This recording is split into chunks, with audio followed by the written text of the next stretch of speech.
তো এই যে আপনাদের ব্যস্ত মুখর মূল্যবান সময়গুলো থেকে যোগ বিয়োগ দিয়ে আপনারা টাইম বের করে এখানে আসছেন, এই টাইমের অনেক দাম। আমাদের জীবনের সবচাইতে দামি জিনিস হচ্ছে সময়। স্রষ্টার দেয়া সবচাইতে বড় নেয়ামত হচ্ছে সময়। এজন্য সময় যেন আমরা কোনো খারাপ কাজে, অকল্যাণের কাজে ব্যয় না করি, ভালো কাজে যেন ব্যয় করি। তাই যে কয়েক মিনিট কথা বলবো, লম্বা চূড়া কথা বলবো না, কান দুটো খরগোশের কানের মতো খাড়া করে শুনবার, বুঝবার, উপলব্ধি করার চেষ্টা করতে হবে। আমি প্রায় বলি, আমাদের একটা শক্ত সিদ্ধান্তই পারে আমাদেরকে জান্নাতি বানাতে, শক্ত সিদ্ধান্ত। আর আমাদের একটা দুর্বল সিদ্ধান্তই পারে আমাদেরকে হাতাবু জাহান্নাম, জাহান্নামের লাকড়ি বানাতে। So the decision is years. সিদ্ধান্ত আপনাদের। আপনি কোন পথে যাবেন, ডানে না বায়ে? ডানে গেলে জান্নাত, বায়ে গেলে জাহান্নাম। তো কোন দিকে যাবেন? কোন দিকে? ডানে যাব, কারণ আমরা ডানপন্থী, ডান ব্লকের লোক। সব নবীরা ডানপন্থী ছিল। সব নবীরা কি পন্থী ছিলেন? আমরাও ডানপন্থী। ডানপন্থী থেকেই যেন আমরা আমাদের শেষ নিঃশ্বাস ত্যাগ করতে পারি। আল্লাহ তুমি তৌফিক দাও। আজকের আলোচনার বিষয় হালাল এবং হারাম। আলোচনার বিষয় হালাল এবং হারাম।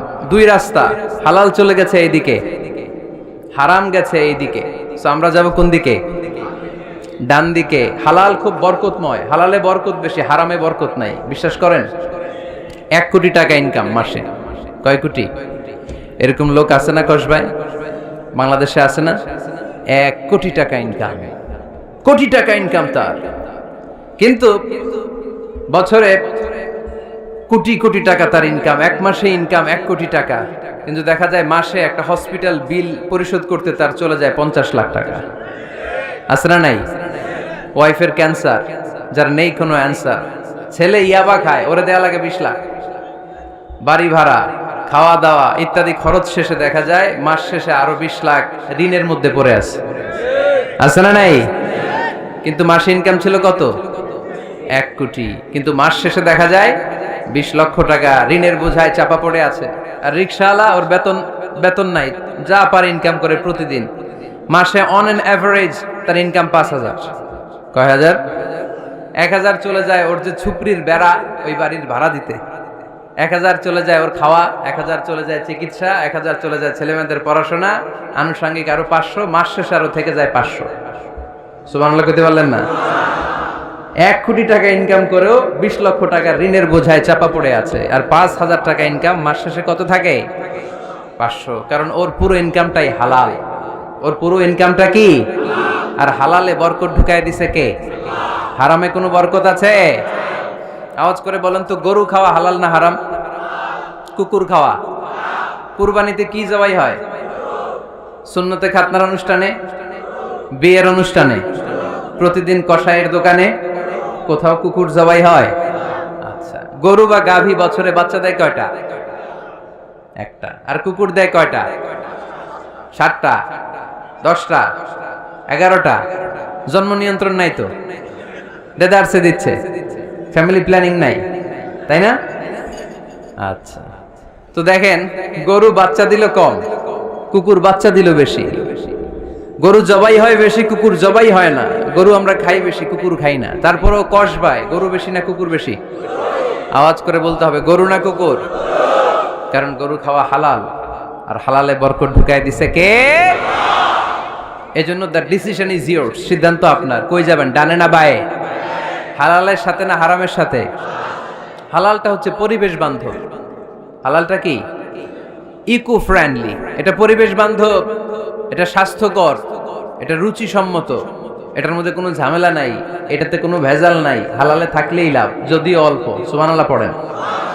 এজন্য রাব্বুল আলামিন বলেন, ইয়া আইয়ুহান নাসু কুলু মিম্মা ফিল আরদি হালালান তাইয়্যিবা ওয়া লা তাত্তাবিউ খুতুওয়াতিশ শাইতান ইন্নাহু লাকুম আদুউম মুবিন। ওহে মানুষেরা, শোনো শোনো, এই জমিনের ভেতরে যেটাকে আমি হালাল করেছি, যেটাকে আমি পবিত্র করেছি, ওইটা খাও, ওইটা গ্রহণ করো।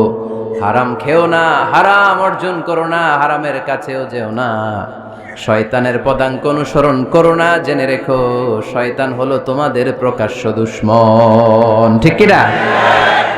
আদুউম মুবিন। শয়তান আমাদের প্রকাশ্য দুশমন। সে হারামকে আমাদের কাছে চাকচিক্যময় করে তুলে। সে বুঝাতে চায় হারামের মধ্যে আরাম। আসলে হারামে আরাম আছে, হালালের মধ্যে বরকত। এজন্য আমরা সবসময় হালাল অবলম্বন করব। রাজি আছেন তো? কিন্তু আমরা যদি আমাদেরকে প্রশ্ন করি, আমাদের ব্যবসায়, আমাদের চাকরিতে, আমাদের লাইফ লিডিং সিস্টেমে আমরা কি শুধু হালাল খাই? কি খাই? হালালও খাই, সুযোগ পাইলে একটু যদি পাই অমনি ধরে ঘাপুস ঘুপুস। সুযোগ পাইলেই কি ঘাপুস ঘুপুস। ঘাপুস ঘুপুস করা যাবে না। অনেকে আবার আছে দেখবেন খাওয়ার ক্ষেত্রে হালাল খোঁজে। খাওয়ার ক্ষেত্রে আমি অনেক লোক দেখেছি। থাইল্যান্ডে আমি গেলাম, দেখি যে তার ব্যাপারে জানি যে সরকারি চাকরি করে, লক্ষ লক্ষ টাকা দুই হাতে কামায়, এমনি গাছেরটাও খায় তলারটাও কুড়ায়। আছে না নাই? তো ইচ্ছে মতো ডানে বাই ইনকাম করে, হালাল হারাম দুইটাই খায়। কিন্তু থাইল্যান্ডে যে হালাল খাবার খুঁজতেছে। কি খুঁজতেছে? ওখানে যে জিজ্ঞেস করে যে এই দোকানে কি পর্ক আছে? পর্ক থাকলে খাবো না। পর্ক মানে হচ্ছে শুকরের চর্বি। শুকরের গোশত বা চর্বি মেশানো কোনো খাবার উনি খাবে না, কারণ এটা হারাম। আর ঘুষ যে খায় এটা খুব হালাল। এরকম ডাকাইত আছে না নাই? তাহলে আমাদের মুসলমানদের সবচেয়ে বড় সমস্যা হচ্ছে আমরা খাওয়ার ক্ষেত্রে হালাল খুঁজি, কিন্তু ইনকামের ক্ষেত্রে ওই জিনিসটা খুঁজি না। এরকম আছে না নাই? না। Your food should be halal, your drinks should be halal, your income should be halal, your dress up, your fashion should be halal, and your entertainment should be halal. আপনার পোশাক হতে হবে হালাল, আপনার খাদ্য হতে হবে হালাল, আপনার উপার্জন হতে হবে হালাল, আপনি যে বিনোদন করছেন এই বিনোদনটাও হতে হবে হালাল। চিল্লায় বলেন ঠিক কিনা? হালাল বিনোদন লাগবে, হালাল ড্রেস আপ লাগবে। ছেলেরা কি স্বর্ণ পড়তে পারবে? ছেলেরা কি সিল্কের জামা পড়তে পারবে? আমরা সিল্কের জামা পরি না, এটা আমাদের জন্য হারাম করেছে কে? ছেলেরা জুয়েলারি পড়তে পারবে? গলায় চেন পড়তে পারবে? হাতে ব্রেসলেট দিতে পারবে? আছে না নাই? এখানেও অনেকের আছে না নাই? দেয়া যাবে? অনেক ছেলে দেখবেন আবার কানের মধ্যে ছিদ্র করে, কসবায়, মাশাআল্লাহ এগুলা নাই। আমি বাঁচায় দেওয়ার জন্য কইলাম নাই, আবার ওরা কয় আছে। আছে আছে না, এগুলো করা যাবে? দাড়িতে চুলে কালো রং দেয়া যাবে? এটা ধোঁকাবাজি। এটা কি? মান গাশশানা ফালাইসা মিন্না। আল্লাহর হাবিব সাল্লাল্লাহু আলাইহি ওয়াসাল্লাম বললেন, the person who deceives us he is not among আস। যে আমাদেরকে ধোঁকা দেয় সে কখনো আমার উম্মত হতে পারে না। মদিনার খেজুরের বাজার ভিজিট করতে গেলেন আল্লাহর হাবিব সাল্লাল্লাহু আলাইহি ওয়াসাল্লাম, অডিট করতে গেলেন। যে খেজুরের স্তূপের ভেতরে আল্লাহর হাবিব সাল্লাল্লাহু আলাইহি ওয়াসাল্লাম হাত ঢুকায় দিলেন। ঢুকায় দিয়ে দেখলেন ভিতরে পানি, উপরে শুকনা খেজুর, ভিতরে ভিজা খেজুর। আল্লাহর হাবিব সাল্লাল্লাহু আলাইহি ওয়াসাল্লাম বললেন, ঘটনা কি? ভিজা কেন? ব্যবসায়ী বলতেছে বৃষ্টি হয়েছিল। কি হয়েছিল? তো বৃষ্টি হইলে তো তার নমুনা সব জায়গায় থাকবে। তখন আল্লাহর হাবিব সাল্লাল্লাহু আলাইহি ওয়াসাল্লাম দাঁড়িয়ে বলেছিলেন, খবরদার, মান গাশশানা ফালাইসা মিন্না। যে আমাদেরকে ধোঁকা দেয় সে আমাদের দলভুক্ত হতে পারে না। এজন্য আমরা যেন কাউরে ধোঁকা না দেই, আমরা যেন হারামের সাথে সম্পর্ক জুড়ে না দেই। আমাদের সম্পর্ক হবে হালালের সাথে। চিল্লায় বলতে হবে কিসের সাথে? আজকের মাহফিলটা তখনই সার্থক হবে যখন এই কথাগুলো শুনে আমরা এই সিদ্ধান্তে উপনীত হতে পারবো যে আমার ফুড, আমার ড্রিঙ্কস, আমার ইনকাম, আমার ড্রেস আপ, আমার এন্টারটেইনমেন্ট, আমার সবকিছু হালাল দিয়ে আমি সাজাবো। আমার জীবনটাকে আমি হালাল দিয়ে সাজাবো। রাজি আছি না নাই? সব হালাল হইতে হবে। নারীদের ফ্যাশন, অনেক নারীরা ফ্যাশন সচেতন। খবরদার, নারীরা টাইট ফিটিং পোশাক পরতে পারবে না। পারবে? পাতলা পোশাক পরতে পারবে না। তারা নিজেদেরকে আবৃত করে রাখতে হবে। টাইট ফিটিং পোশাক পরতে পারবে না, অন্য ধর্মের পোশাক পরতে পারবে না, পরচুলা লাগাতে পারবে না। এই ফোর কর্নার্স, এই বর্ডার গুলো মেনে নারী যে কোনো ধরনের ফ্যাশন নিতে পারে। এই ফ্যাশনগুলোকে বৈধ করেছে কে? এজন্য রাব্বুল আলামিন বলেন, ইয়া আইয়ুহান নাসু কুলু মিম্মা ফিল আরদি হালালান তাইয়্যিবা ওয়ালা তাত্তাবিউ খুতুওয়াতিশ শাইতান ইন্নাহু লাকুম আদুউম মুবিন। সুবহানাল্লাহ পড়েন। ওহে মানুষেরা, এই জমিনে যেটা পবিত্র আর হালাল বলে আমি ঘোষণা দিয়েছি সেটা খাও, কারণ সেটাতেই বরকত। আর শয়তানের পদাঙ্ক অনুসরণ করো না, কারণ শয়তান তোমাদের প্রকাশ্য শত্রু। কথাটা বলেছেন কে? তাহলে আমরা হালালের পক্ষে না বিপক্ষে? এই আপনাদের গলার আওয়াজ। হালালের পক্ষে না বিপক্ষে? হারামের পক্ষে না বিপক্ষে? আমরা আমাদের জীবনটা হালাল দিয়ে সাজাতে চাই কি চাই না? কারণ হালালে বরকত ঢুকাই দিছে কে? কিভাবে আপনার জীবনের প্রতিটি অঙ্গনকে হালাল দিয়ে সাজাবেন, কিভাবে এই হারাম থেকে বেঁচে থাকবেন, এর কিছু মূলনীতি আছে, some principles, you have to follow it. এই প্রিন্সিপালগুলো যদি খেয়াল করেন তাহলে হালাল দিয়ে জীবন সাজানো সহজ। আর এই প্রিন্সিপালে মূলনীতিতে যদি ভেজাল লাগায় দেন তাহলে সব জায়গায় ভেজাল আছে না নাই? আজকে এই চমৎকার দুপুরে আমরা হালাল হারামের মূলনীতির ব্যাপারে কয়েকটি কথা শুনে বিদায় নিব ইনশাআল্লাহ। পড়েন। হালাল এবং হারামের প্রথম মূলনীতি হচ্ছে আল আসলু ফিল আশিয়াই আল ইবাহা। মূলত সব কিছু পৃথিবীতে যা দেখি, যা পাওয়া যায়, খাবার দাবার যাই হোক না কেন, মৌলিকভাবে সবকিছু হালাল। যুবক ছেলেরা বুঝে যাও, কান দুটি খরগোশের কানের মতো খাড়া করো। আমি সহজ করে বুঝাবার চেষ্টা করব, যদিও সহজ করে বুঝানো সহজ না। সহজ করে কইতে আমায় কহজে, সহজ করে যায় না কওয়া সহজে, ঠিক কি না? তারপর আমি চেষ্টা করছি সহজ করে বুঝানোর। খুব সহজ। আর দিন ও ইউসরুন লা উসরা ফি, দিন সহজ, এর মধ্যে কাঠিন্যতা নাই। মন জয় করার 4টা বাক্য আল্লাহর হাবিব সাল্লাল্লাহু আলাইহি ওয়াসাল্লাম আমাদেরকে শিখিয়ে গিয়েছেন। বাশিরু ওয়ালা তুনাফিরু, ইয়াসিরু ওয়ালা তুআসিরু। সহজ করে উপস্থাপন করো, কঠিন করো না। মানুষকে দিনের প্রতি আকৃষ্ট করো, দিন থেকে ভাগিয়ে দিও না। আমরা অনেকে দিন থেকে ভাগাই দেই, আছে না নাই? এক ছেলে হিন্দু হইছে, হিন্দু থেকে মুসলমান হইছে, আগে ছিল হিন্দু, এখন দেখে এই ছেলেরা কি সুন্নি মুসলমান বানাবে, না ওয়াহাবি বানাবে, না আহলে হাদিস বানাবে, না হানাফি বানাবে, এই নিয়ে কিলাকিলি, আছে না নাই? আহা, কি বিপদ! সে আগে হিন্দু আছিলাম, এটাই তো ভালো আছিল। মুসলমান হওয়ার পরে এর ভয় দেখানো শুরু করছে, এই খবরদার, নামাজ রোজা জাকাত হজ সব লাগবে, হারাম খাওয়া যাবে না, এটা নাই ইসলামে, এটা নাই, ওইটা নাই, ওইটা নাই, হিন্দু কে তাহলে আমিও নাই। এরকম হয় না? খবরদার। আল্লাহ ছাড় দিতে চায়, মৌলবীরা ছাড় দেয় না, আছে না নাই? তো আমরা যেন কঠিন না করি। হালাল হারামের প্রথম মূলনীতি হচ্ছে basically everything in this world is হালাল। এই পৃথিবীতে যা আছে সবই হালাল। সব কি? সব হালাল, সব হালাল, সবই হালাল, অল্প কিছু হারাম। সুবহানাল্লাহ পড়েন। যদি এমন হইতো এই পৃথিবীতে যা আছে সবই হারাম, অল্প কিছু হালাল, খুব ভালো হইতো, তাই না? সুবিধা হইতো আমাদের। তা আমাদের সুবিধা করে দিলেন কে? সুবহানাল্লাহ পড়বেন না? বেসিকলি এভরিথিং ইজ হালাল। পৃথিবীর সব কিছু হালাল। আপনারা যদি কেউ কিছু বলে যে এটা কি হালাল না হারাম, আপনি হুট করে বলবেন আগে বলবো হালাল, যদি হারামের দলিল পাওয়া যায় তখন বলবো হারাম, ঠিক কি না? আমাকে যদি বলেন এটা হালাল না হারাম, আমি যদি বলি হালাল, আপনি যদি বলেন দলিল দেন, এটা আপনি ভুল বলবেন। কারণ কোনো কিছু হালাল করতে হলে দলিল লাগে না। কোনো কিছুকে হালাল বলে সাব্যস্ত করতে দলিল লাগে না। হারাম বলে যদি সাব্যস্ত করতে চান তখন দলিল লাগবে, তাও তেনা পেছানো দলিল দিয়ে হবে না, যেন তেন দলিল দিয়ে হবে, অকাট্য দলিল। এটাকে বলে আল আদিল্লা আল কাতঈয়া। অকাট্য দলিল লাগে কোনো জিনিসকে হারাম সাব্যস্ত করতে হলে। তাহলে এই যে আমাদের জন্য আল্লাহ সহজ করে দিলেন, সবকিছু বেসিকলি হালাল, যতক্ষণ না এটা হারাম হওয়ার ব্যাপারে দলিল পাওয়া যায়। এজন্য হারাম হারাম জিকির না করে জিকিরটা চেঞ্জ করে করতে হবে হালাল হালাল। কথা বলেন ঠিক কিনা? জিকির 2 ধরনের আছে। জিকির কয় ধরনের? একটা জিকির হচ্ছে হারাম হারাম হারাম, এক দলের কাছে সবই হারাম। একটা সময় এদেশের কিছু আলেম সমাজ ইংরেজিকে হারাম বলতো, ইংরেজি শিক্ষা করাকে কি বলতো? সময়ের বিবর্তনে এটা এখন হালাল। এখন এটা কি? হালাল। একটা সময়ে আলেম সমাজের কিছু অংশ রাজনীতি করাকে হারাম বলতো। কথা কি বুঝতেছেন? এখন এটা কি? হালাল হয়ে গেছে। ইসলামী ব্যাংকিং কে হারাম বলতো একটা সময়, যে না কোনো ফিনান্সিয়াল ট্রানজাকশন এই সিস্টেমে ব্যাংকিং এটা ইসলামে জায়েজ না, এটা হারাম হারাম। কারণ ওদের জিকির কি? কথা কয় না।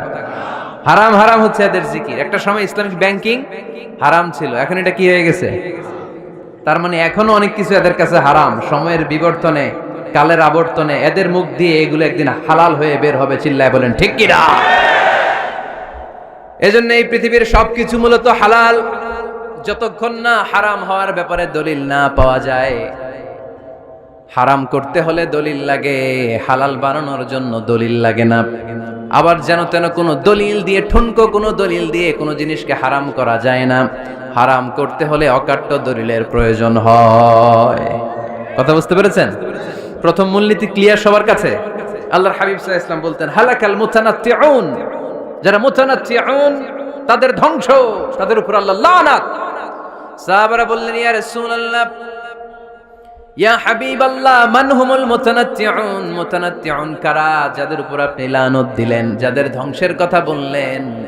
বিশ্বনবী বললেন, আল্লাহর দেয়া হালাল বিষয়কে যারা সমাজের মধ্যে হারাম বলে প্রচার করে তারাই হলো সমাজের মুতানাত্তিউন। নাউজুবিল্লাহ পড়েন। قل من حرم زينة الله التي أخرج لعباده والطيبات من الرزق। এজন্য আল্লাহ ডেকে বললেন, খবরদার, কে আছে সমাজের মধ্যে আমার দেয়া হালাল সাজসজ্জাগুলোকে, পবিত্র জিনিসগুলোকে হারাম বলে ফতোয়া তুলে, তাদের উপর আমার লানত। খবরদার, আল্লাহ যেটাকে হালাল বলছে এটাকে হারাম বলার স্পর্ধা দেখাবেন না। এটারে হারাম বলা যাবে? তাহলে প্রথম মূলনীতি কি সবাই বুঝতে পারছেন? বুঝতে পেরেছেন? এই দুনিয়াতে বেসিকলি সবকিছু কি? আওয়াজ করে বলেন। আর হালাল প্রমাণ করতে দলিল লাগে। কি প্রমাণ করতে দলিল লাগে? হারাম। এজন্য আমাদের জিকিরটা একটু চেঞ্জ করে দিব। আমরা হারাম হারাম না বলে কি বলবো? হালাল হালাল। যখনই দলিল পাবো তখন জিকির শুরু করব হারাম। কথা বোঝে নাই বোধহয়? দলিল পাওয়ার আগ পর্যন্ত সব কি? আরো জোরে বলেন। দলিল পাওয়ার পরে সেটা হয়ে যাবে হারাম। প্রথম মূলনীতি ক্লিয়ার? সবার কাছে ক্লিয়ার? কষ্ট হইতেছে? শেষ করে দিব? আরো কয়েক মিনিট শুনবেন? আচ্ছা, দ্বিতীয় মূলনীতি হচ্ছে হালাল হচ্ছে আনলিমিটেড। হালাল কি? কথা বলেন। আনলিমিটেড। আর হারাম হচ্ছে লিমিটেড। হারাম হচ্ছে সসীম, হালাল হচ্ছে অসীম।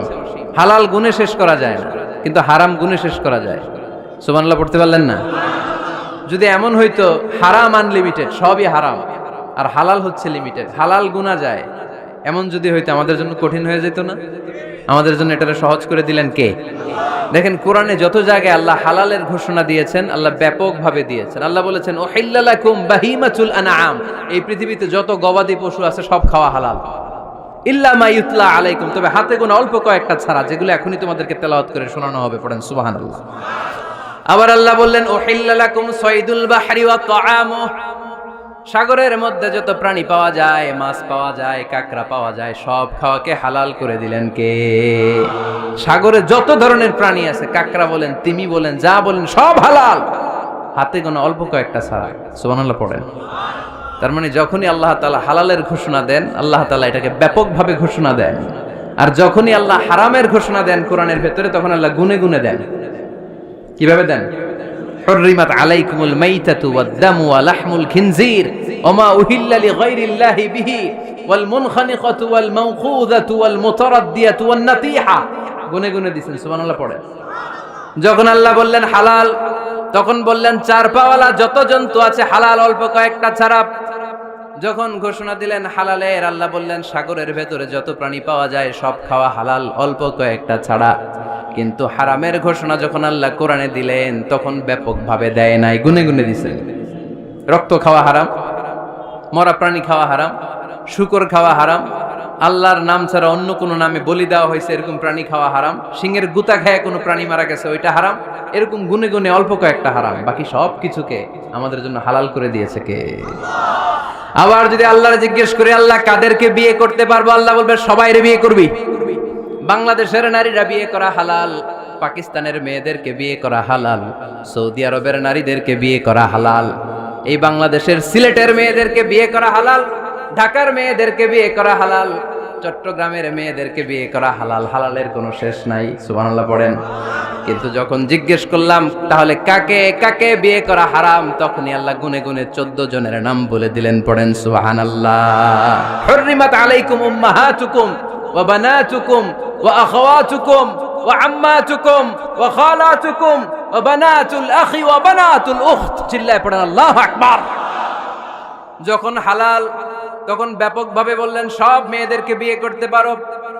মুসলিম যত নারী হয়, বাংলাদেশের হোক, পাকিস্তানের হোক, ইন্ডিয়ার হোক, গোটা বিশ্বের যে কোনো জায়গার মুসলিম নারী হলেই সেটা হালাল। কিন্তু হারাম কোনটা যখন জিজ্ঞেস করলাম, গুনে গুনে বললেন মাকে বিয়ে করা হারাম, নিজের কন্যাকে বিয়ে করা হারাম, বোনকে বিয়ে করা হারাম, ফুফিকে বিয়ে করা হারাম, খালাকে বিয়ে করা হারাম, ভাতিজিকে বিয়ে করা হারাম, নিজের ভাগ্নিকে বিয়ে করা হারাম।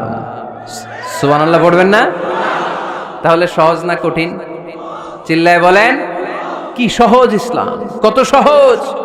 দাঁড়িয়ে নামাজ পড়া ফরজ, দাঁড়াতে পারতেছেন না, বসে পড়লেও কবুল করবে কে? অজু করে নামাজ পড়া কি? পানি নাই, তায়াম্মুম করে নামাজ পড়লে কবুল করবে কে? বিয়েতে মোহরানা দেওয়া কি? মোহরানা নাই। এক সাহাবী বললেন, ইয়া রাসূলুল্লাহ বিয়ে করব, মোহরানা আছে? না। কি আছে? তো কিচ্ছু নাই। তো কিচ্ছু না থাকলে বিয়ে করবো কেমনে? মোহরানা দেওয়া লাগবে না? কোরআন পারো? পারি। কয়টা সূরা? এতটা সূরা। এক নারীকে জিজ্ঞেস করলেন, কোরআন পারো? বলে না, পারি না। আল্লাহর হাবিব সাল্লাল্লাহু আলাইহি ওয়াসাল্লাম দুইজনকে বিয়ে পড়ায় দিলেন। আর নারীকে বললেন, মা তুমি কোরআন পারো না, কিন্তু তোমার স্বামী কোরআন পারে, তোমার স্বামী টাকা দিয়ে পয়সা দিয়ে তোমাকে মোহরানা দিবে, সামর্থ্য তার নাই, সে প্রতিদিন তোমার একটু একটু করে কোরআন শিখায় দিবে, এটাই মা তোর বিয়ের মোহর। সহজ না কঠিন? আর কোনোদিন ইসলামকে কঠিন বলবেন? কেউ কঠিন বললে ওটা শুনবেন? আওয়াজ করে বলতে হবে, ইসলাম কি কঠিন না সহজ? মাশাআল্লাহ। দুইটা মূলনীতি বুঝে গেছেন না? পৃথিবীর সব হালাল যতক্ষণ না দলিল পাওয়া যায়। হালাল বলতে দলিল লাগে না, হারাম বলতে দলিল লাগে। 2 নাম্বার, হালাল আনলিমিটেড আর হারাম লিমিটেড, সহজ করে দিয়েছে, সুবহানাল্লাহ পড়েন। 3 নাম্বার, হালাল হারামের মূলনীতি হচ্ছে ইসলাম শুধু হারাম বলে দিয়ে বসে থাকে নাই। কোন বিষয়ে যদি ইসলাম হারাম ঘোষণা দেয়, ইসলাম একটা অল্টারনেটিভ আমাদেরকে সাজেস্ট করেছে। সুবহানাল্লাহ কোন? আমি বলে দিলাম এটা করা যাবে না, এটা করা যাবে না, এটা করা যাবে না, আমার কাজ শেষ, কি করা যাবে হুজুর এটা কোন? এরকম প্রশ্ন আছে না নাই? হারাম হারাম এই জিকির করে যে আপনি বসে রইলেন, হালাল কোনটা এটা বলে দিয়ে যান, চিল্লায় বলেন ঠিক কি না? ইসলাম শুধু হারাম বলেই বসে থাকে নাই, যত জায়গায় ইসলাম হারাম বলেছে, ইসলাম একটা অল্টারনেটিভ সাজেস্ট করেছে। Islam provides us the alternatives, always alternative দিয়েছে। ইসলাম দ্যাট তো ইন কন্টে ঘোষণা দিয়ে আমাদেরকে জানিয়ে দিয়েছে সুদ খাওয়া হালাল না হারাম। আমরা বললাম, আল্লাহ সুদ যদি হারাম হয় আমরা কেমন করে আমাদের জীবন চালাবো? আল্লাহ বললেন, ওয়া আহাল্লাল্লাহুল বাই'a ওয়া হারামার রিবা। চিন্তা নাই, ভয় নাই, কেমন করে সমাজ চলবে জেনে রাখো, আমি আল্লাহ যখনই সুদকে হারাম করেছি তার বিপরীতে ব্যবসাকে আমি আল্লাহ তোমাদের জন্য হালাল করে দিয়েছি। অল্টারনেটিভ আছে না নাই? অল্টারনেটিভ মানে বোঝেন তো? বিকল্প। অল্টারনেটিভ মানে কি? বিকল্প। সুদ হারাম, সুদ হারাম বলে বসে থাকলে হয়তো ঝামেলা লাগতো না? সুদকে হারাম করে দিয়ে অল্টারনেটিভ আল্লাহ আমাদের জন্য ব্যবসাকে হালাল করে দিয়েছেন। পড়েন সুবহানাল্লাহ। ইসলাম বলেছে, ওয়ালা তাকরাবুজ জিনা, খবরদার বিবাহ বহির্ভূত, গার্লফ্রেন্ড বয়ফ্রেন্ড বলেন, পরকীয়া বলেন, কোন ধরনের শারীরিক সম্পর্ক জায়েজ নাই, এটা হারাম। জিনার কাছেও যেও না। এখন আমরা বললাম, আল্লাহ জিনার কাছেও যদি না যায় তাহলে যৌন চাহিদা মিটাবো কি করে? আল্লাহ বললেন, জিনাকে হারাম করেছি, অল্টারনেটিভ বিয়ের জায়েজ করে দিয়েছি। আন-নিকাহ মিন সুন্নতি ফামান রাগিবা আন সুন্নতি ফালাইসা মিন্নি। বিয়ে আমার সুন্নাহ, যে আমার সুন্নাতরে ভালোবাসে না সে আমার উম্মত হতে পারে না। এজন্য যুবক ভাইরা বিয়ে করবা। কি করবা? বিয়ের চেয়ে কোনো ভালো কাজ পৃথিবীতে হতে পারে? আমরা গার্লফ্রেন্ড বয়ফ্রেন্ড মানি না। আছে নাকি এদিকে কারো? আছে? আছে না? না, এই যে কত বড় সাহস, হাত তোলা আবার দুই একটা। এগুলার পুরা দেহটাই কলিজা। আমার সামনে বসে হাত তুলতেছে, আমার আছে, দেখছেন? পুরাটাই কলিজা এগুলো। না, এই জিএফ বিএফ এগুলোর সাথে আমরা নাই। আমরা বিয়ে করব, বিয়ে করলে বরকত দেয় কে? ছেলের বাপ মেয়ের বাপ সহজ করে দেন, সহজ করে দিবেন। কালিয়ারা না, কালিয়ারার ছেলের বাপ মেয়ের বাপ যারা আছেন সহজ করে দেন। ছেলে যদি মেয়েকে পছন্দ করে, মেয়ে যদি ছেলেকে পছন্দ করে, ছেলে যদি নামাজি হয়, কর্মঠ হয়, মেয়ে যদি ভদ্র হয়, বাদ সাধবেন না, বিয়ে দিয়ে দেন। কারণ বিয়ের চেয়ে ভালো কাজ আর হতে পারে না। এই যে পোলাপানের গলার আওয়াজ বেড়ে গেছে, এখন মহা খুশি, এখন আজারি হুজুর জিন্দাবাদ, এখন আর আমার বিরোধী কেউ নাই এই জায়গায়, সবাই হাত করে ফেলছি আমি, আগেও নাই। মাশাআল্লাহ। তো এজন্য বিয়েটাকে সহজ করেন। খেয়াল করবেন, যেই সমাজে বিয়ে করা কঠিন ওই সমাজে জিনা করা সহজ। যেই সমাজে জিনা করা কঠিন ওই সমাজে বিয়ে করা সহজ। ঠিক কি না? পুরো উল্টো। বাংলাদেশে কোনটা করা কঠিন? হ্যাঁ, বিয়ে করা কঠিন। বিয়েতে ফ্ল্যাট লাগবে, ছেলের গাড়ি লাগবে, নিজের পায়ে দাঁড়ানো লাগবে, 10 লাখ টাকা মোহরানা লাগবে। জিনার জন্য কি লাগবে? কিচ্ছু লাগবে না, টোনাটুনি রাজি, তুমি আমি রাজি, অবৈধ সম্পর্ক হতে আর কিছু লাগে না, চিল্লায় বলেন ঠিক কিনা? কিন্তু বিয়েতে অনেক কিছু লাগবে, এইটা ওইটা। ছেলেরা কই তুই নিজের পায়ে দাঁড়া, তুমিও নিজের পায়ে দাঁড়ায় দেখাবে, এই যে নিজের পায়ে দাঁড়াইছে। তো এতদিন সে কার পায়ে দাঁড়াইছে? নিজের পায়েই তো দাঁড়াইছে। সহজ করবেন, বিয়েরে কঠিন করেন না। এই যে আমার নানা ভাই আছে, নানা ভাইয়ের এখানে যাবেন, নানা ভাইয়ের মসজিদ দেখলাম, কাবা ঘরের যে ডিজাইন, আর্কিটেকচারাল ডিজাইন, ওই সিস্টেমে মসজিদ। আজকে জোহরের সালাত পড়লাম, ওই মসজিদে নানা ভাই বিয়ে পড়ায় দিবে। সবাই চলে যাবে নানা ভাইয়ের কাছে। রাজি আছো সবাই? ওই যে খুশি, সব খুশি। দেখছেন বিয়েটা যে ভালো জিনিস তার প্রমাণ। বিয়ের কথা কইলেই পোলাবান খালি হাসে। এটা জান্নাতি সম্পর্ক, তো এই কারণেই সাইয়েদনা আদম আলাইহিস সালাম আর হাওয়া আলাইহাস সালাম দুইজনকে বিয়ে পড়াই দিছিল কে? এই দুইজন এমন দুইজন মানব আর মানবী, ওনাদের কোনো শৈশব ছিল না, ওনাদের কোনো কৈশোর ছিল না, যৌবন দিয়েই শুরু। এজন্য আগে আল্লাহ বিয়ে পড়াই দিছে। কথা কয় না? ওই মেয়ে আপনার শৈশব আছে না নাই? কৈশোর আদম আলাইহিস সালামের শৈশব, কৈশোর হাওয়া আলাইহিস সালামের শৈশব, কৈশোর। জীবন শুরু করছে কি দিয়া? যৌবন দিয়ে। বিয়ের দরকার আছে না নাই? এজন্য আল্লাহ জান্নাতে বিয়ে পড়ায় দিলেন। বিয়ের সম্পর্কটা জান্নাতি সম্পর্ক, বিয়ের ভালোবাসাটা জান্নাতি ভালোবাসা। এর চাইতে পবিত্র ভালোবাসা দুনিয়ায় হতে পারে? তাহলে ইসলাম কোন জিনিসকে হারাম ঘোষণা দিয়ে মুখে কুলু পেটে বসে থাকে নাই, অল্টারনেটিভ সাজেস্ট করেছে। সুদ খাওয়া হারাম, অল্টারনেটিভ ইসলাম আমাদেরকে বলে দিল ব্যবসা হালাল। জিনা করা হারাম, পরকিয়া হারাম, গার্লফ্রেন্ড বয়ফ্রেন্ডের এই কালচার হারাম, তার বিপরীতে বিয়ে করা হালাল। সুবহানাল্লাহ পড়েন। এরপরে ইসলাম বলে মদ খাওয়া হারাম। ইন্নামাল খামরু ওয়াল মাইসির ওয়াল আনসাব ওয়াল আজলামু রিজসুম মিন আমালিশ শাইতানি ফাজতানিবু। খবরদার, মদ, জুয়া, লটারি এগুলো হারাম করে দিয়েছে কে? আল্লাহ বললেন মদ খেও না, মদ তোমাদের জন্য হারাম ঘোষণা করা হলো। আমরা বললাম আল্লাহ, শীত প্রধান দেশে মদ খেলে শরীরটা গরম থাকে, মদ না খেলে তো বেঁচে থাকার উপায় না। স্ক্যান্ডিনেভিয়ান কান্ট্রিগুলোতে, সাইবেরিয়াতে মদ না খেলে ওদের বাঁচার উপায় নাই। এখন অল্টারনেটিভের দরকার আছে না নাই? আল্লাহ বললেন মদকে হারাম করেছি, কিন্তু মধু খাওয়াকে হালাল করে দিয়েছি। মধু খান আপনারা?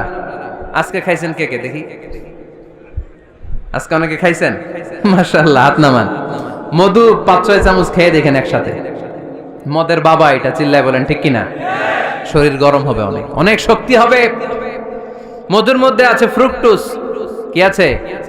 ফলের মধ্যে আছে সুক্রোজ, আর চিনিতে আছে গ্লুকোজ। ফ্রুকটোজ আর সুক্রোজ এটা স্বাস্থ্যসম্মত, এটা ভেরি হেলদি ডায়েট। এটা খাবেন, তাহলে সুস্থ রাখবে কে? তাহলে সুক্রোজ খাবো, ফ্রুকটোজ খাবো, আর গ্লুকোজ কমায় দিব। রাজি আছেন তো? এরপর ইসলাম আমাদেরকে বলল ঢোল বাদ্য বাজানো এটা হারাম, অশ্লীল গান বাজনা হারাম, নাচানাচি হারাম। আমরা বললাম আল্লাহ, বিনোদনের একটা মাধ্যম তো আমাদের লাগবে। ইসলাম বলল ইসলামী নাশিদ যদি তুমি গাও সেটা হালাল। ঢোল হারাম, কিন্তু তার বিপরীতে দফকে হালাল করেছে কে?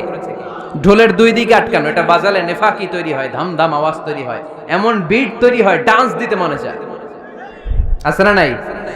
প্রায় মাঝে মাঝে দেখি ওই গায়ে হলুদের অনুষ্ঠানে ইত্যাদি ইত্যাদি অমুক অনুষ্ঠানে বাসার ছাদের উপরে এমন বিটে হেভি মিউজিক্যাল ইনস্ট্রুমেন্ট দিয়ে এমন গান ছাড়ে, পুরো এলাকাটা কাঁপে ওনাদের সাথে। দুম্মা চলে, দুম্মা চলে, খালি কি চলে? দুম্মা চলে। খেয়াল করছেন? আপনার কাছে যদি বাজায়, এই টেবিলটা কাঁপবে সাথে সাথে, আপনার শরীরও কাঁপবে, আপনাকে ক্রেজি বানাবে। ইসলাম বলেছে না, যেটা তোমাকে ক্রেজি বানায়, যেটা তোমাকে অস্থির বানায়, যেটা তোমাকে অশ্লীল বানায়, ওটাকে হারাম করেছে কে? কিন্তু তার বিপরীতে সুস্থ বিনোদন আমাদের জন্য হালাল করে দিয়েছে কে? ঢোল বাজানো হারাম, কিন্তু ঢোলের বিপরীতে ইসলাম আমাদের জন্য দফ বাজানো জায়েজ করে দিলেন। আল্লাহর হাবিব সাল্লাল্লাহু আলাইহি ওয়াসাল্লাম যখন মক্কা থেকে হিজরত করে মদিনাতে গেলেন, মদিনার সানিয়াতুল ওয়াদা নামক জায়গায় মদিনার আবাল বৃদ্ধ বনিতা, সাহাবারা, নারীরা, পুরুষেরা, ছোট্ট সোনামণিরা দফ হাতে নিয়ে বিশ্বনবীকে ওয়েলকাম জানাতে শুরু করলো। তালাআল বাদরু আলাইনা মিন সানিয়াতিল ওয়াদা وجب الشكر علينا ما دعا لله دا أيها المبعوث فينا جئت من أمر المطاع جئت شرفت المدينة مرحبا يا خير دا সবাই পড়েন طلع البدر علينا من ثنيات الوداع وجب الشكر علينا ما دعا لله دا সুবহানাল্লাহ পড়েন। এই যে আমরা নাশিদটা গাইলাম, এটা হালাল না হারাম? সাথে যদি দফও থাকতো, আমরা যদি দফও বাজাইতাম, এটা হালাল না হারাম? এটা হালাল। দেখেন কি সুন্দর চেক এন্ড ব্যালেন্স, ইসলাম চেক এন্ড ব্যালেন্স করেছে। কতটা ভারসাম্যপূর্ণ জীবন ব্যবস্থা আমরা পেয়েছি, কত চমৎকার আমাদের শরিয়া। এটারে আমরা কঠিন বানাই, ঢোল বাজানো হারাম, কিন্তু তার বিপরীতে দফ বাজানোকে হালাল করে দিয়েছে কে? আবার আল্লাহর হাবিব সাল্লাল্লাহু আলাইহি ওয়াসাল্লাম বলতেন আ'লিনু আন নিকাহ বিদ-দুফুফ, এলাকায় যখন তোমাদের কারো বিয়ে হয় দফ দিয়ে ব্যান্ড পার্টি করে জানিয়ে দাও। ঢোলের ব্যান্ড পার্টি না, গিটারের না, হারমোনিয়ামের না, বংশী বাজায় কে রে সখী, বংশী বাজায় কে? ওই বংশী দিয়া না, ওই বংশী হারাম, বাঁশি বাজানো হারাম, কিন্তু দফ বাজানোকে হালাল করে দিয়েছে কে? বিয়ের ঘোষণায় দফ বাজিয়ে ব্যান্ড পার্টি করতে বলেছে বিষ্ণু ঈসা ইসলাম। কারণ বিয়েতে একজন নারী পুরুষের যেই সম্পর্ক হয়, জিনা বা ব্যভিচারে একই সম্পর্ক হয়। পার্থক্য হচ্ছে এটা সামাজিক স্বীকৃতি আছে, জিনার স্বীকৃতি নাই, ঠিক কিনা? এজন্য বিয়ে গোপন করে করা যায় না, এটা অ্যানাউন্স করে করতে হয়। ওমরে ফারুক রাদিয়াল্লাহু তাআলা আনহু যখন মদিনার খলিফা, উনি বলতেন লুকিয়ে লুকিয়ে যদি কেউ বিয়ে করে, সমাজের আশেপাশে তার প্রতিবেশীরা যদি তাদের দাম্পত্য জীবন সম্পর্কে না জানে, আমি তাদের দুইজনকে জিনার শাস্তি দেব। কারণ লুকিয়ে বিয়ে করা যায় না, সবাইকে জানিয়ে অ্যানাউন্স করে সবার দোয়া নিয়ে বিয়ের পিড়িতে বসতে হয়। চিল্লায় বলেন ঠিক কিনা? এজন্য ইসলাম শুধু হারাম বলে জিকির করে নাই, যেখানেই হারাম তার বিপরীতে ইসলাম হালালের বিকল্প দিয়েছে, ঠিক কিনা? এই নিয়মটা বুঝতে পারছেন? সবার কাছে ক্লিয়ার? 4 নাম্বার মূলনীতি হচ্ছে ইসলাম যেই জিনিসটাকেই হারাম বলেছে তার পেছনে লজিক আছে, যুক্তি আছে, কারণ আছে। 3টা কারণ থাকার কারণে কোনো বিষয়কে ইসলাম হারাম বলে। হয়তো সেটা খাবিথ, অপবিত্র, যেমন পেশাব পায়খানা খাওয়া যাবে, হালাল না হারাম? কারণ এটা অপবিত্র, ঠিক কিনা? 2 নাম্বার হচ্ছে মুদির, এটা ক্ষতিকর। ইয়াবা খাওয়া, এটার মধ্যে অনেক লাভ আছে না? হ্যাঁ, গাঞ্জা খাওয়া, সিগারেট খাওয়া, হ্যাঁ, স্মোকিং কজেস ক্যান্সার। ধূমপানে কি হয়? কর্কট রোগ হয়। পৃথিবীতে এই একমাত্র খাবার যেটা টয়লেটে ঢুকে খাওয়া যায়।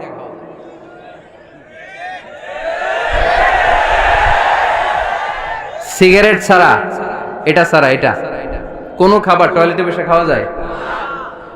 সিগারেটই পৃথিবীর একমাত্র খাবার যেই খাবারের প্যাকেটের উপর এই খাবারের বদনাম লেখা থাকে। কালিয়ারার বাজারে এক ধরনের বিস্কুট আসছে, মনে করলেন, দেখলেন যে বিস্কুটের গায়ের মধ্যে লেখা এই বিস্কুট যেই খাবে তারই ডায়রিয়া হবে। খাবেন? দোকানওয়ালারা কি কইবেন? তোরটা তুই খা, তোর ডায়রিয়া হোক, তোর 14 গোষ্ঠীর হোক, আমরা খাবো না টাকা দিয়ে, ঠিক কিনা? কিন্তু কি আজীব তামাশা, এই সিগারেটের উপরে লেখা এটার বদনাম, যে এটা খেলে কি হয়? ক্যান্সার। এরপরও আমরা খাই। তারপর এটা হয় টোবাকো প্ল্যান্টস থেকে, তামাক পাতা থেকে। কালিয়ারায় তামাকের চাষ হয় নাকি? তামাক পাতা কেউ দেখছেন? এটার আবার বেড়া টেরা লাগে না, কারণ ছাগলেও মুখ দেয় না। কথা কি বুঝতেছেন? তো যে এটা ছাগলেও মুখ লাগাইলো না, আশরাফুল মাখলুকাত হয়ে, আল্লাহর শ্রেষ্ঠ জীব হয়ে আপনি এটা মুখে লাগাইতে পারেন? গোটা বিশ্বে এই ধূমপানের কারণে লক্ষ লক্ষ মানুষ অকাল মৃত্যুতে ঝরে পড়ছে। এটা হালাল না হারাম? কারণ এটা মুদির, এটা ক্ষতিকর। ইসলাম আমাদেরকে মূলনীতি শিখিয়েছে, লা দারারা ওয়ালা দিরার। নিজেরও ক্ষতি করতে পারবা না, অন্যেরও ক্ষতি করতে পারবা না। আইনটা কার? তাহলে কোন জিনিস হারাম হওয়ার পেছনে 1 নাম্বার লজিক, সেটা হয়তো অপবিত্র, কিংবা সেটা ক্ষতিকর, অথবা ওইটার মধ্যে অশ্লীলতা আছে। আওয়াজ করে যুবকরা উত্তর দাও, মোবাইলের ভেতরে পর্নোগ্রাফি দেখা হালাল না হারাম? ব্লু ফিল্ম দেখা হালাল না হারাম? নেকেড ভিডিও দেখা হালাল না হারাম?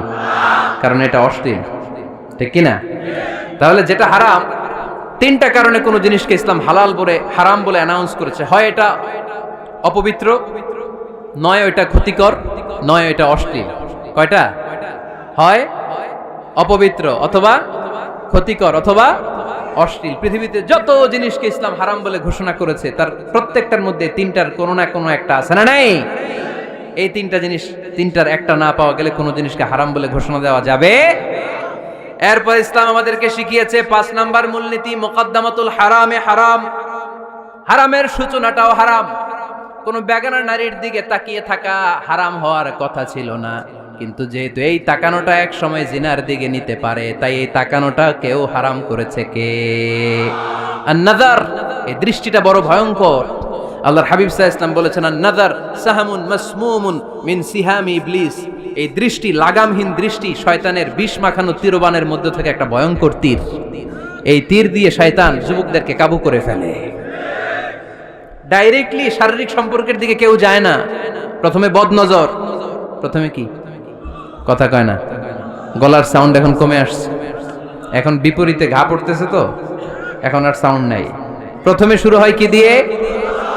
বদনজর, লাগামহীন নজর। তারপরে মুচকি হাসির বিতরণ, চোখে চোখে কথা হয়, আচ্ছা না নাই?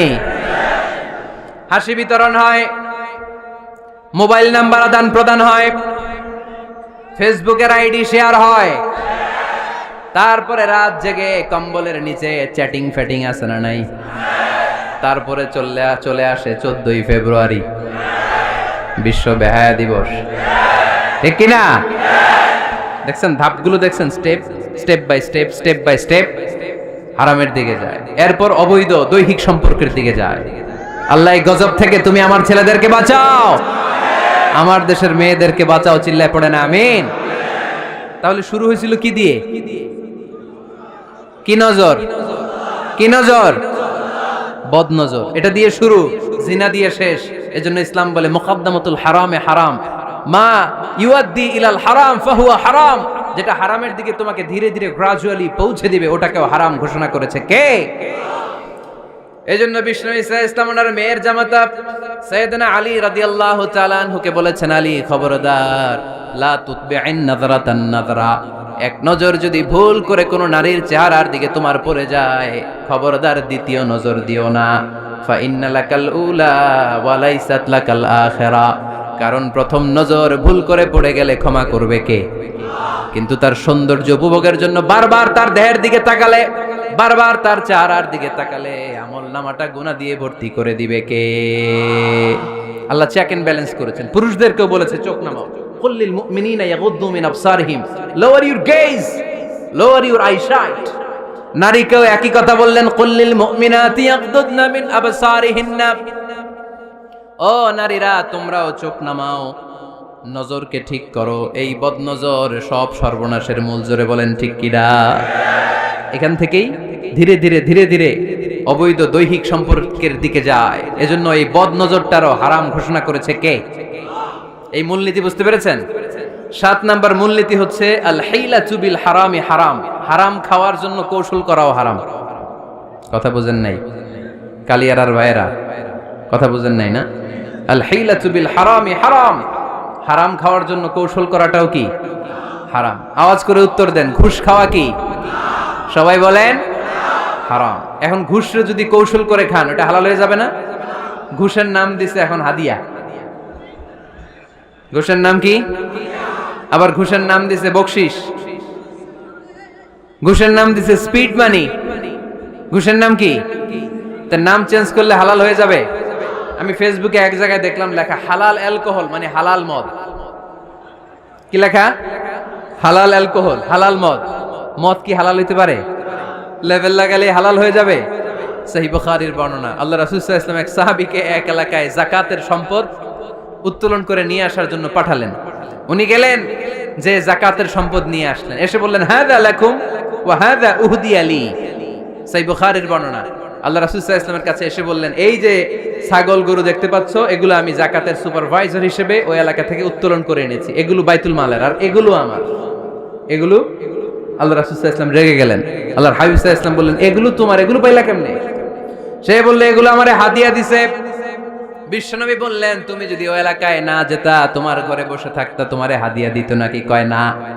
বিশ্বনবী বললেন, এইটার নামই ঘুষ। এইটার নাম কি?